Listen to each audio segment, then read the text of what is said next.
Can you hear me? Yeah. No. Can you hear me? No? A little bit. No. Okay. Yeah. That's better. Yeah. Good morning, everyone. Good morning, church. All right, so it's November 10th, so we're just one Sunday away from our community Thanksgiving. Yeah.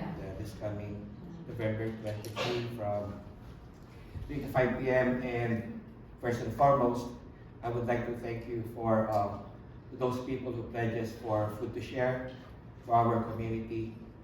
And but before that, this coming Saturday, as what teacher Sister Tessie says, the leadership is asking for to give us your time to distribute the flyers, the meal tickets that will serve as invitation to the people in our community. And for those volunteers that's already signed up, thank you so much for your time.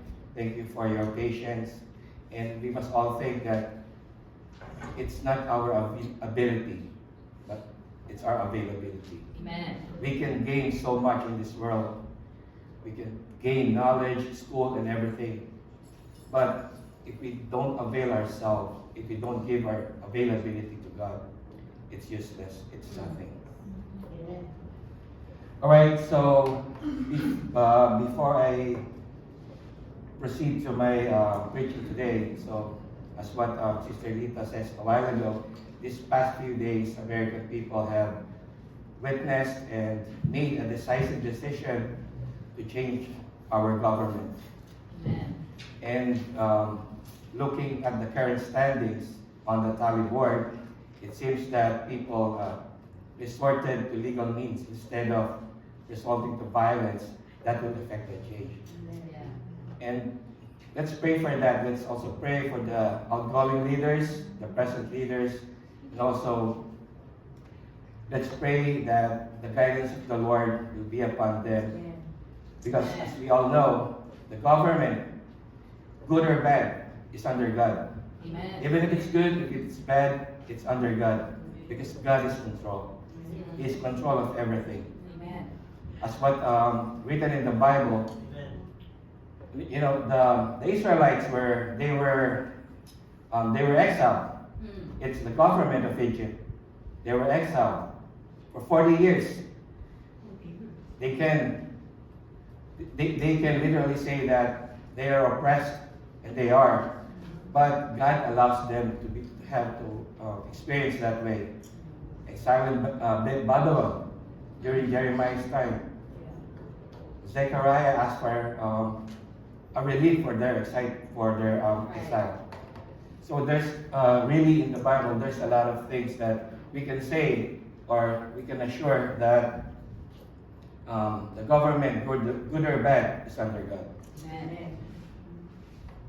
Okay, so most of us here are quite familiar to that advice, especially if you're walking or driving in the street, that you need to stop, that you need to look, or that you need to listen. And we need to, adhere to those practice to those advices, or else you'll get a traffic ticket. I got a traffic ticket. I got twice traffic ticket. The first one, I was able to pay it, but the second one, I fought it, and God dismissed it. And it's really stress. Because aside from paying for your traffic ticket, you are also going to this driving school. Right. Paying for your traffic ticket is not just $50, $60. It's a few $100s. I think the minimum 300. is the minimum is 300. Just making a wrong turn, Yeah. you'll get that $500. But for us, if you're going to go out, get your meal, you're still contemplating to pay for $35, right? So the traffic ticket is so stressful. And also, the driving school. Before, I go to a driving school in Chula Vista. For the ticket, But now, you have to go online. It's easy now, but still you have to pay for it. So, for those of you who did not get a traffic ticket, stay in that way. Stay in that way because it's really stressful.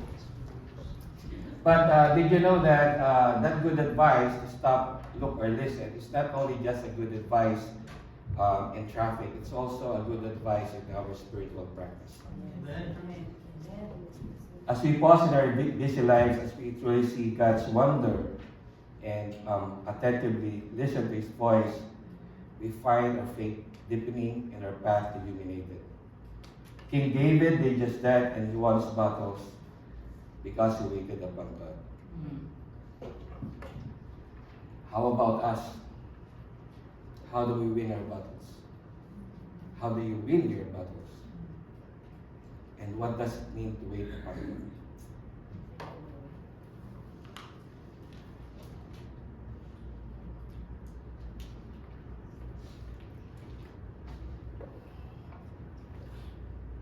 Our scripture reading for today is taken from Psalms chapter 40, verses 1 to 5. And we are going to read it all together. Next slide, please.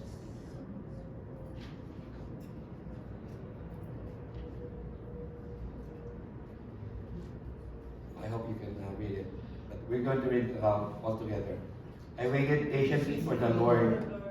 He turned to me and heard my cry. He lifted me up from the slimy pit, out of the mud and mire. He set my feet on a rock and gave me a firm place to stand. He put a new song in my mouth, a hymn of praise to our God. Many will see and fear the Lord and put their trust in Him. Next slide.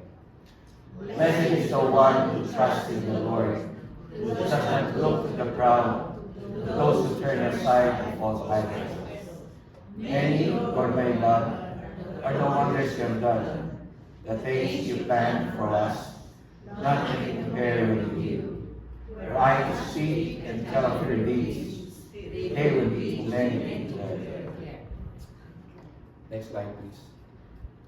The title of my preaching for today, as I said a while ago, is to stop, to look, and to listen.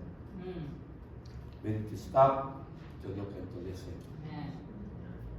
And what does it mean to wait upon God? When I start preparing for this sermon, I'm pretty sure the people that is going to speak in front of you and those pastors, they have this experience. There's a lot of ideas, a lot of topics, a lot of statements that will continuously bombard in your mind, right? And at first I thought that it's good because I have a lot of options. But you know what? With those options that I have, I cannot make an outline. I cannot even write. I cannot start to write. I cannot make a structured outline. So I pray to God. I pray to God to calm my mind. Amen. I pray to God that let His Holy Spirit be upon me so that I can proceed. And you know what? That's why I was able to get into this preaching. And eventually, when we stop, we look, and we listen, the things that we are going to get from this, we are going to eventually put that in our daily lives. We are also going to practice it in our daily lives. I like teaching. I like teaching Bible studies. I like researching, but still, when I preach, when I prepare sermon, I opted to somewhat give you information, and then after that, I will also apply it to our daily lives because I think that will be proper. I educate you. I'm educating myself. I educate you, and we are all applying it into our daily lives. Amen. So before we dive in, so let us pray. Father God, thank you so much for this wonderful morning, Lord. Father, we ask you to clear our minds and clear our thoughts so that we may so that we may accept your words, O Lord God. Yes. We ask your Holy Spirit to be with us, O Lord, so that ourselves and our worship for you, Lord God, may be a pleasing sacrifice to you, because we know that the plans that you have for us is to have hope, joy, forever. In Jesus' name we pray. Amen.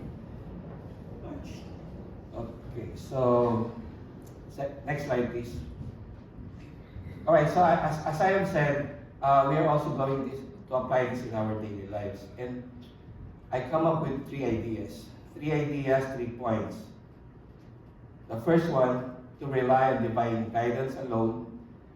That is found in verse 1 to 3. To reject the counsel of the godly men, verse 4. And number 3, to recall God's past blessings. Amen. Next slide, please.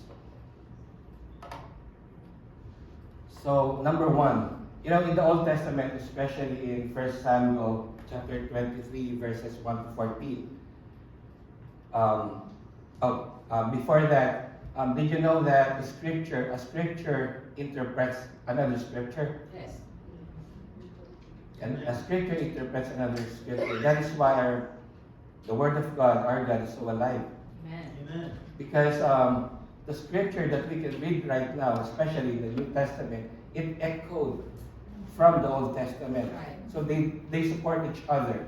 That's why our word is so alive. Amen. And that's the beauty of reading the scripture and learning from it. So in the Old Testament, when David was told that the Philistines were fighting at Keilah, he prayed to God, he consoled God. And he consoled God not only once, he consulted God twice. And when he learned that King Saul, we know that King Saul is after King David to destroy his household, because he's becoming a threat to his household, to his kingship, King Saul's kingship. So he asked the ephod from Abiathar the priest. Next slide, please. The ephod is a garment. It's like a vest. It's like an apron worn by the priest that time. As you can see, only the priest can wear the ephod. And because of that, King David asked for Abiathar for the ephod to pray to God. Why? Why did he ask that? Why did he ask the ephod? Isn't it that King David can just go directly to God? But this time, he asked for the ephod in a very threatening circumstances in his life, wherein King Saul is going to destroy his household. He asked for the ephod from Abiathar the priest.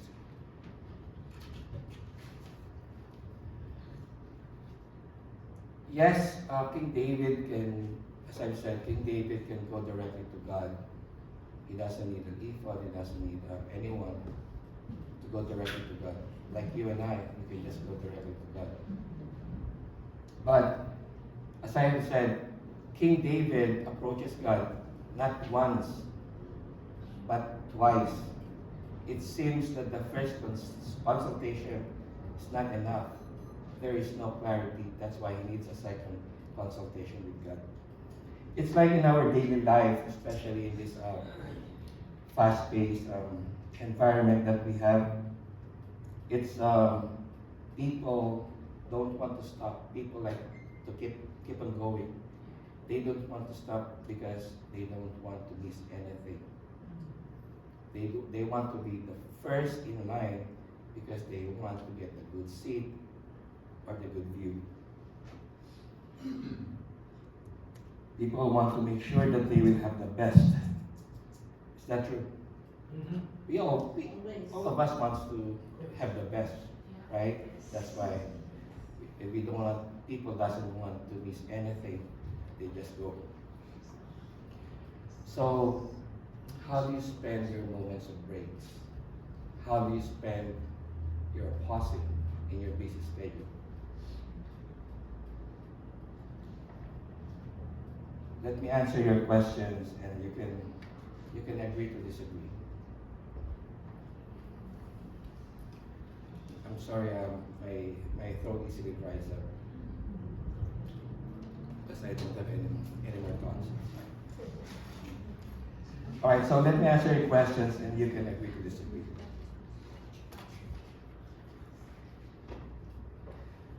Especially for millennials or Gen Z, what they do is they took out their phone, right? Scan through their phone, take selfies. That is how they do their breaks. True or not? That's true, right? True. And I would say that that's true because I also do that. You know, with the iPhone right now, when you look at your iPhone, there is every week there is a notification on how much you spend scanning on your iPhone, right? It's 2 hours, 3 hours. It's you know, it has that information. And whenever I see that, I'm just wondering, oh, that is the time that I wasted. 2 hours, 3 hours scanning my iPhone. I'm not saying that doing that is not good. I've said I'm also do that. I also do that. And sometimes this is how I also spend my moments of break. I always think what will in the afternoon. I always think what my wife is going to cook for dinner. Right? What she's going to cook for me for dinner. Hello, Weight Watchers. So, in our spiritual journey, this could mean setting aside time for prayer, meditation, or just being still. It's about pausing to our busy routines to make room for spiritual reflection, to connect with your mind, body, soul, and spirit. Amen. And after that, you will be refreshed, or you will get rejuvenated. And this will give us clarity with our decisions. This will, we don't have to make a second consultation like what King David did. You know, just pausing or breaks. This will give us clarity. This will give us balance, and it will give us thoughtful decisions. Practicing those things like doing breaks or pausing. It's like it's an act. It's an act of us. But if we consistently do that, now the act is different. Now it's going to be a habit. So the act is going to be a habit if we consistently doing pausing or break from our busy schedule. Waiting upon God means relying on the ephod of God's wisdom and guidance, not on a sword, meaning not on human skills to overcome difficult situations in life or decisions in life. You know, as I was studying the Word,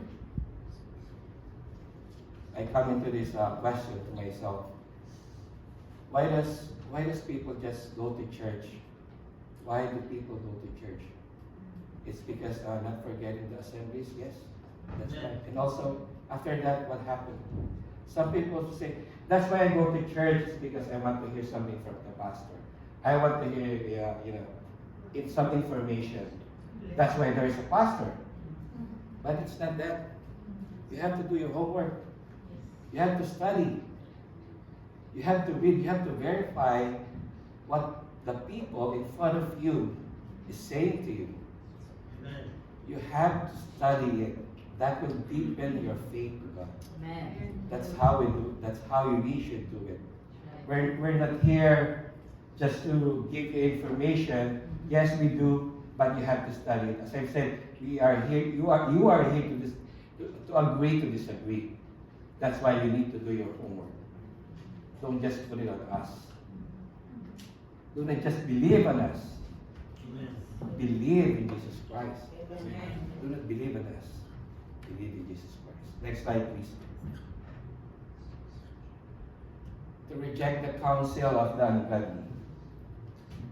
So the psalmist talks about the blessedness of the man who in a difficult situation will not look to the proud or turn aside to false gods.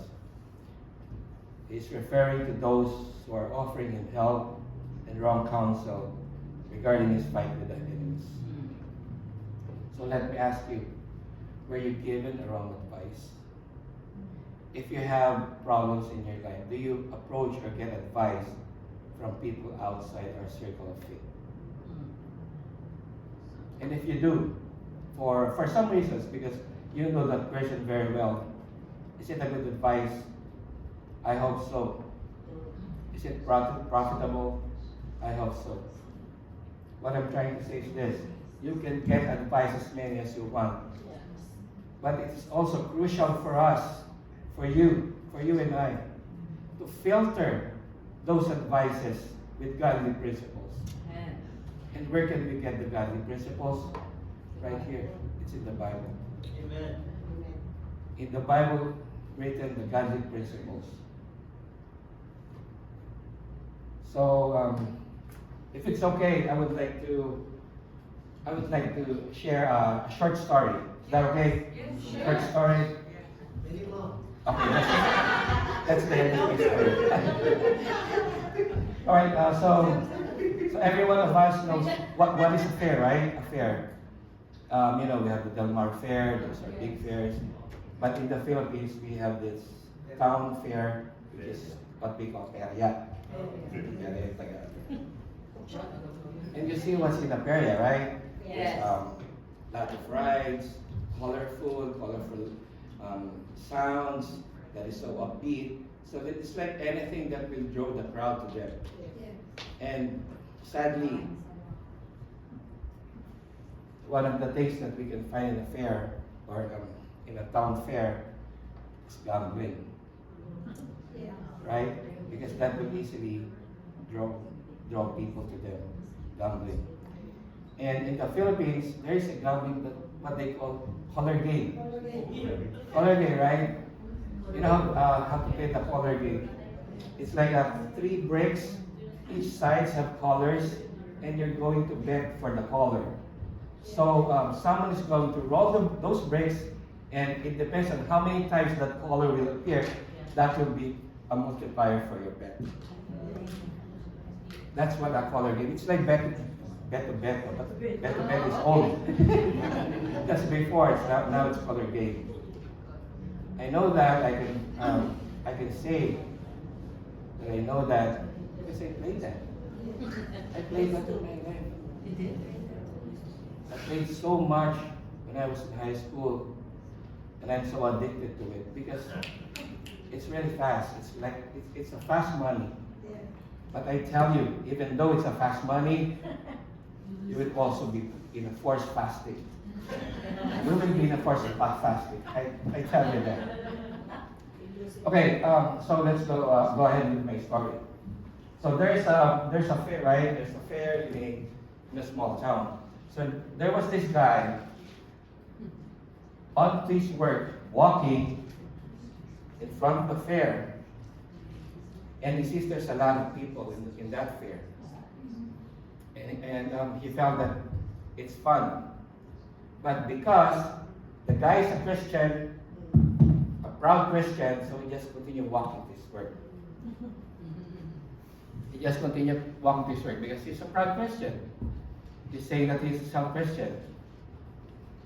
So second day, so it's the same guy, a Christian guy, onto his work again, walks in front of a fair, but suddenly he stopped.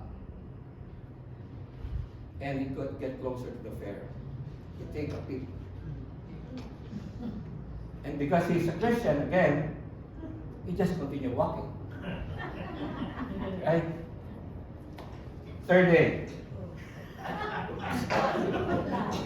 So same guy, in front of the fair, walking to his work.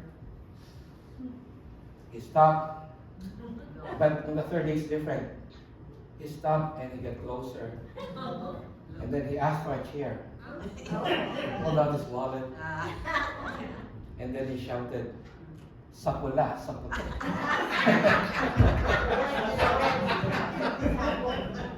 So he's not anymore Christian then, huh? He got tempted, he was tempted, he got lured. So what's my point there? First, second, and third day, we see the progression. We see the progression, how that guy was able to lure to a sin, right? All of us here, we did not wake up in the morning telling ourselves that today I'm going to sin. We don't do that. We did not plan to get to sin every day. Someone lured us to sin. Someone tempted us. Someone gave us ungodly advice and lured us to sin. Church, in this world, it's different. This is a hell, this world is going to what they call a hell bit. This world will derail our faith. There are lots of ungodly preachers who's giving ungodly gospels, preaching ungodly gospels, giving ungodly advice. And those ungodly advice that they're giving that will turn us to take a look at our achievements, not to God. Whatever we achieve, it becomes now our identity. If you achieve great with this world, that's your identity. You're great, you're rich. So that will lead to our identity. But as a Christian, our identity is not on our material wealth. As a Christian, our identity is with Christ. Amen. I don't know with you, but where does your identity lie? Is your identity lies in yourself, or your identity lies with Christ? Amen.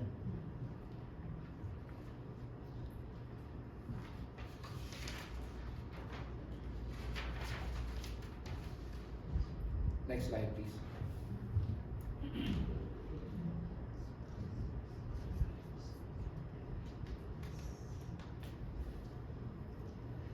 Embracing our identity in Christ is essential in understanding our purpose and navigating life's challenges. Spiritual growth involves deepening your relationship with God and discovering your new identity as His child. Waiting upon God would mean a rejection of any counsel, the source of which are ungodly men who take pride in human wisdom and completely lacking in it. Next slide, please.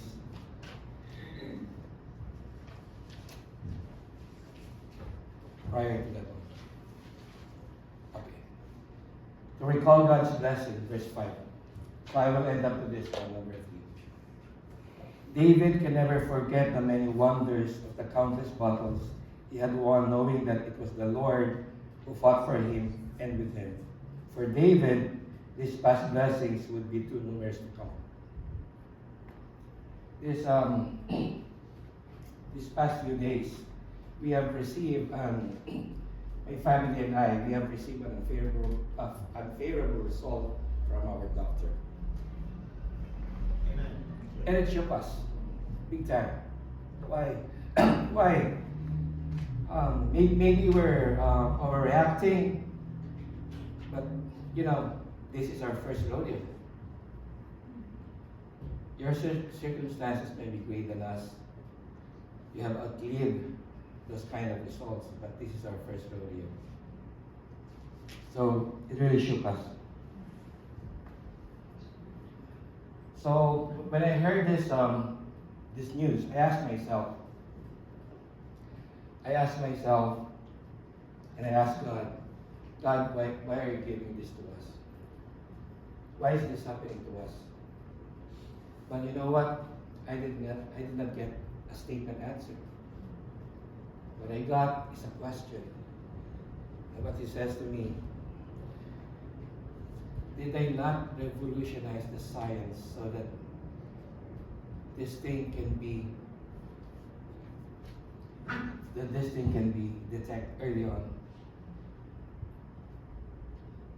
Did I not, because of your situation, bond your relationship with your family? Is it not because of these things, your faith, my wife and my child faith grew stronger? Amen. Is it not that because of this relationship, of this, it's not because of the result? My relationship, our relationship with this church grew stronger. Amen. Church, some Christians says that miracles cease already. It ceases. It stopped when Christ died on the cross and seated at the right hand of the Father. Lots of Christians say that. But this is the thing that they have forgotten. That they forget to think. That the God of Abraham, the God of David, the God of Moses is the same God that we have right now. Amen. Right? It's the same God that we have right now. Miracles happened before, and it will still happen now. Amen. So we just have to trust Him. We just have to put our trust to Him. Church, we will be experiencing a lot of troubles, a lot of potholes on the road. We are going to experience that. But are you ready?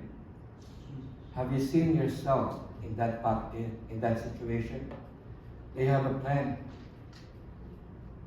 They have a plan to overcome those situations.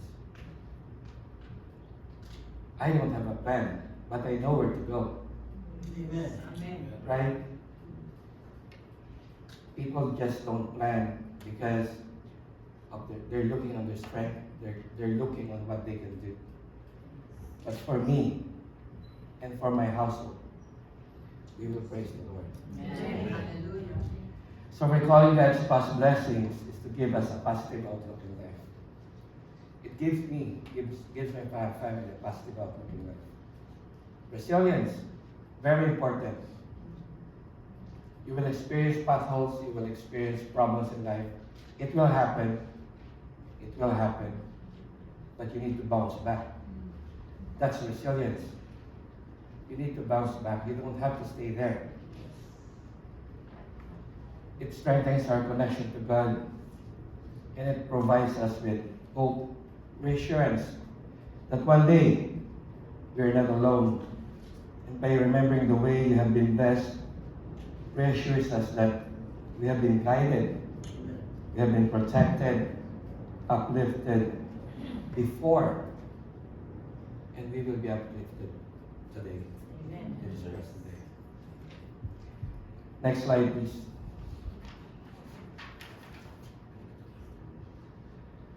So do you want to win your battles in life? Yes. Amen. Read God's side. Stop worrying. Look up to Him. Listen to His word of comfort and deliverance. So let's have the worship team to come up here, and we're going to be reminded of how God is to us.